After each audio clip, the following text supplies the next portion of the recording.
What has happened to Manchester United? A sentence that ripples through the Premier League. After a respectable third-place finish last season, you would expect them to finish in the top 4 again this year. However, right now they would be lucky to get into Europe, as they are currently sat at 8th place. The reason for this could be the copious amount of money spent on underwhelming players. Take Antony, for example. He was valued at 30 million, when Manchester United picked him up for 80 million. It sounds crazy saying it out loud. Currently, Antony has picked up 11 goals and 5 assists in 81 games at United. However, he only has 3 goals and 2 assists this season. An average of about 1 goal per 7 games during his spell at Manchester United does not justify his crazy price tag. Rasmus Højlund is doing well at United despite his slow start. Højlund is not a bad player by any means. However, he was picked up for just over 70 million when he could have been acquired for 50.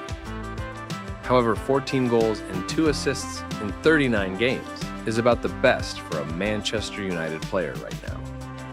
Sancho has also turned out to be slightly underwhelming. He was bought for 80 million when he was having a great season at Dortmund. When he came to Old Trafford, he couldn't really get going.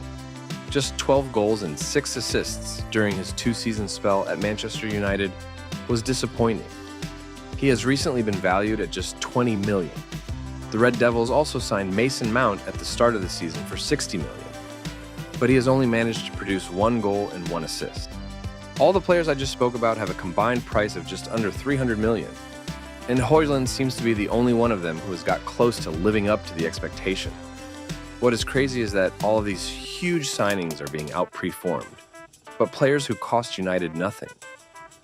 Youth academy stars like Garnacho and Mainu have been tearing up the Premier League, and they are both only 19 years old. Garnacho was valued at just over 400,000. When he was promoted out of the youth team, he has now seen a rise of 60 times, being valued at 26 million. He has managed to bag 14 goals and 9 assists in 80 games. He is currently one of the most exciting players in the world, and he has cost United nothing compared to other players. Mainu is also a star from the academy. He was valued at 800,000 last year. However, his increase in value to 32 million tells you all you need to know. On top of this, players who came to the academy years ago, like Rashford and McTominay, are still shining. I think that all this wasted money and stories of underperforming players helps us understand what happened to Manchester United.